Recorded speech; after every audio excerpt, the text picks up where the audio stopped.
Watch out, Pope Francis. Climate-denying American conservatives are now even coming after you. But why do certain conservatives go so mental when anyone brings up climate change? I'll tell you why. I'm Elise, and this is No Bullshit. Are you listening?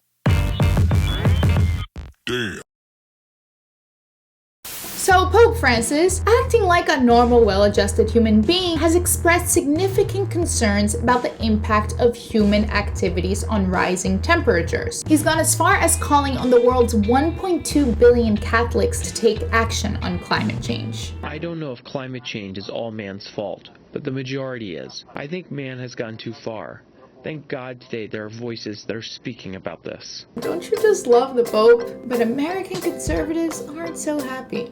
The global warming narrative has weakened, and to now have a Pope jump on that bandwagon to pick a contentious scientific issue. Contentious scientific issue? Interesting. And then Republican presidential candidate Rick Santorum chimed in too. Church has gotten it wrong a few times on science, and I think that we probably are better off leaving science to the scientists and focusing on what we do, what we're really good at, which is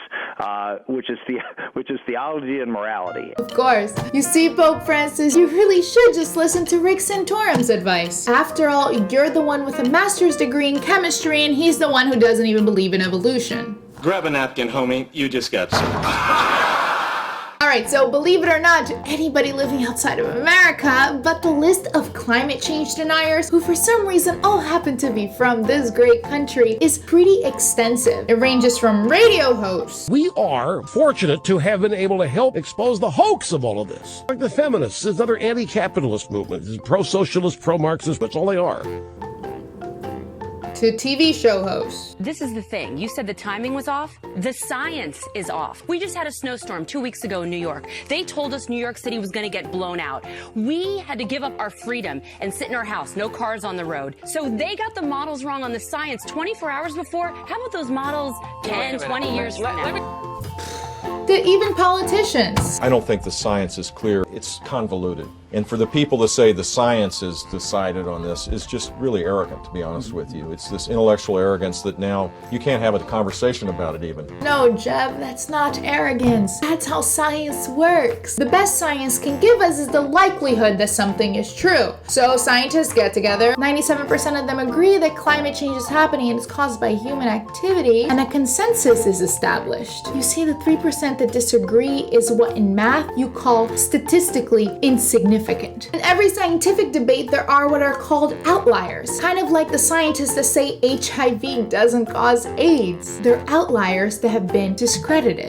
But let's not be fooled by their performances, people. What we need to do is follow the money. All of these climate deniers, whether we're talking about Fox News or Santorum, they're preserving a set of economic interests of a very specific elite. An elite that sees any kind of action on climate change as being bad for business. The climate denying caucus in the US Congress is made up of, believe it or not, 160 members, all of whom are Republicans and who since 2008 have collectively received $641 million in campaign contributions from the fossil fuel industry. It goes a little bit something like this. You pay for my campaign and I'll pass your bill. See? It's all business. But you know what? We should be giving the climate denying caucus a little bit of slack here because they have one of the hardest jobs in Washington. They have to deliver the goods to their paymasters by basically creating their own facts. But man, I think they have their work cut out for them because they're led by this guy, Senator James Inhofe of Oklahoma. This is the guy, if you remember, silenced the entire scientific community by disproving climate change when he went on the Senate floor and did this. You know what this is?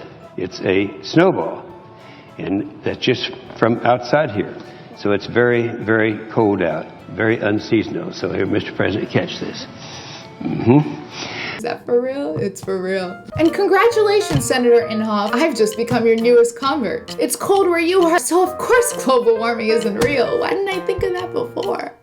I'm sure the oil and gas industry, who represent Senator Inhofe's biggest contributors, are very happy with his Oscar-worthy performance. But the scariest part of all of this is that that guy is the chairman of the Senate Environment Committee. I'm not joking. So you see, the Pope can say all he wants to religious conservative about man's responsibility to protect the earth rather than destroy it. But the thing is that none of this matters to these people, because the climate deniers of the world worship the gospel of a supply-side Jesus. If you are prosperous on earth, that means that God is rewarding your rugged individualism. If you are poor, it is a sign that God frowns on your reliance on handouts. You see, Pope Francis, that type of Jesus has different priorities. So to Rick Santorum and all you other conservatives out there, get your story straight. Because I think the only people that don't want to leave the science to the scientists are all of you. And stop creating your own climate science facts, because they're all just a bunch of bullshit. Alright, I'm Elise. Thanks so much for tuning in, and if you have any kind of suggestion, strategy for us to combat this climate denying virus, because we really need it, people, comment below, share this video, subscribe to the channel, and I'll see you next time. Mwah. Bitch.